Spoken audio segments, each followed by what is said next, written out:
Hello friends, I am Nilesh Burman and welcome to my channel that is Handwritten Notes by Nilesh Burman. So let's get into the video.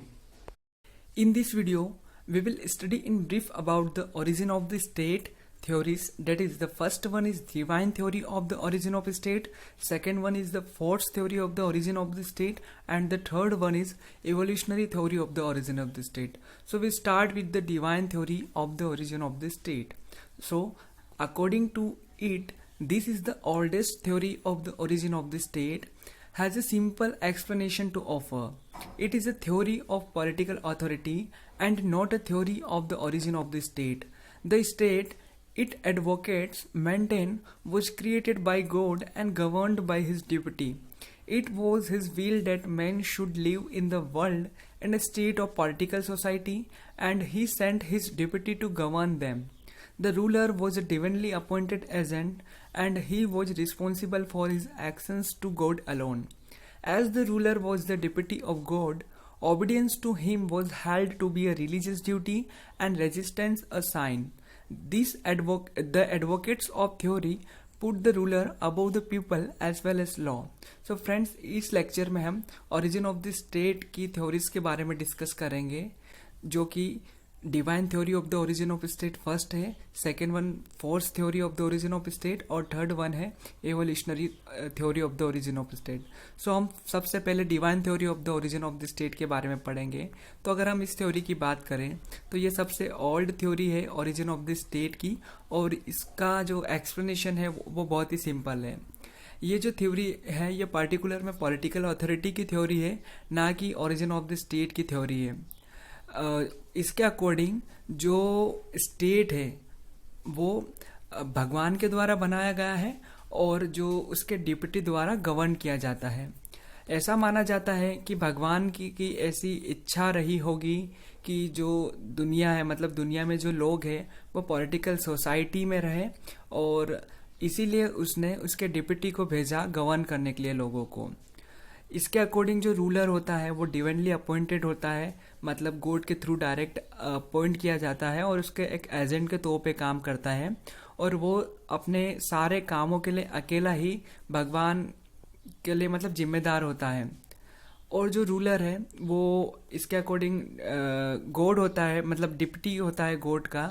सो उसको जो भी उसके orders रहते हैं या उसको मानना एक धार्मिक ड्यूटी मानी गई है, और उसका जो भी ऑर्डर्स होते हैं उसको ना मानना एक पाप या फिर एक अपराध माना गया है. जो इस थ्योरी को मानते हैं वो रूलर को लोगों और लॉ से ऊपर रखते हैं. It is related to Mahabharata that when the world was in a state of anarchy, the people approached God and requested him to deliver them. A chief from that state emerged. Without a chief, O Lord, they said, we are perishing. Give us a chief whom we shall worship in concert and who will protect us. God appointed Manu to rule over them. So friends, जो इसका जो existence है या फिर emergence है ये महाभारत से related है. ऐसा माना जाता है कि महाभारत के समय में जो स्टेट था, मतलब उथल-पुथल का माहौल था, उसमें क्या हुआ था कि लोग भगवान से लोगों ने रिक्वेस्ट करी कि एक चीफ को डिलीवर करे या फिर भेजे जो कि उनको सारी प्रॉब्लम्स से बचाए, जिसको कि लोग पूछ सके और लोगों को वो बचा सके. सो भगवान ने मनु को अपॉइंट किया था लोगों पर रूल करने के लिए. अगर हम इसके क्रिटिसिज्म की बात करें तो ये ब्लाइंड फेथ पे बेस्ड है. यह पर्टिकुलर रीज़न नहीं देती है, इस थ्योरी का कोई भी हमको साइंटिफिक प्रूव नहीं मिलता है. ये क्या होता है कि ये इसमें बिलीफ होती है, तो इसकी वजह से जो एब्सोल्यूट मोनार्की होती है उसको बढ़ावा मिलता है. और क्या होता है साथ में कि ये सिर्फ आस्था पे बेस्ड है, मतलब इसका कुछ भी कि साइंटिफिक तौर पे कुछ हमें मिलता नहीं है जिससे कि हम इसको एकदम से कह सकते कि ये जो थ्योरी है ये करेक्ट है ओरिजिन ऑफ द स्टेट की. Now moving on to the second theory, that is the force theory of the origin of the state. According to this theory, the state came into existence as a result of the subjugation of the weaker by the stronger. The theory is based on the psychological premise that man is aggressive by nature. He carries on a constant struggle for power and he proves to be stronger, subjugates the weak. These natural aggressive instinct of man give rise to the institution of the state. Therefore, force is the basis of the state. So अगर हम friends force theory of the origin of the state की बात करें तो इस theory के according जब जो स्ट्रॉन्ग लोग होते हैं वो वीकर को सब्जुगेट कर लेते हैं, मतलब उसके अधीन कर लेते हैं, तो जो उसके रिजल्ट से क्या हुआ कि जो स्टेट है वो एग्जिस्टेंस में आया। मतलब कि जब स्ट्रॉन्ग लोगों ने वीकर को अपने वश में कर लिया था, अधीन कर लिया था, और तभी उसके परिणाम स्वरूप स्टेट एग्जिस्टेंस में आया।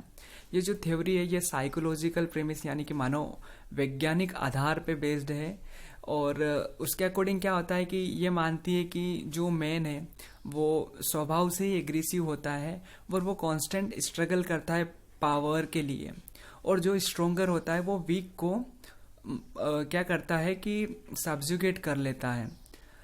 और जो नेचुरल एग्रेसिव होता है मैन का, उसी ने जो स्टेट की इंस्टीट्यूशन है उसको जन्म दिया। इसलिए जो फोर्स थ्योरी है इसके अकॉर्डिंग स्टेट का बेसिस है। अगर हम बात करें मॉडर्न टाइम्स में तो जीन बॉर्डिन, डी ह्यूम एसेट्रा ये लोग इस थ्योरी को सपोर्ट करते हैं। अगर हम क्रिटिसिज्म की बात करें तो बहुत सारे स्कॉलर्स के अकॉर्डिंग ये एक एलिमेंट हो सकता है force origin of the state का, बट ये सोल फैक्टर नहीं हो सकता है।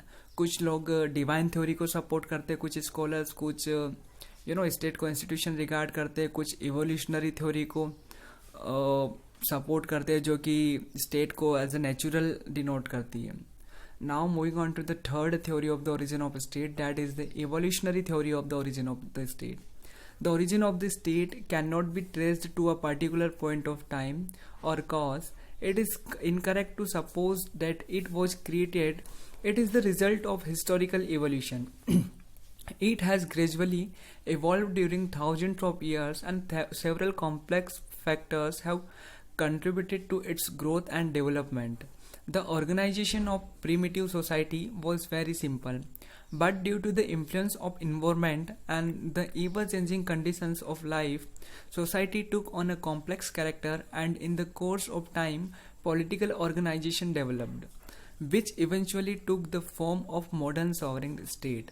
So अगर फ्रेंड्स हम evolutionary theory of the origin of state की बात करें तो इस थ्योरी के अकॉर्डिंग स्टेट मतलब एक पर्टिकुलर टाइम पीरियड नहीं है जब स्टेट को बनाया गया, या फिर कोई भी एक ऐसा रीजन नहीं है स्टेट को बनाने का। इसके अकॉर्डिंग ये सपोज करना इनकरेक्ट है कि जो स्टेट है वो बनाया गया।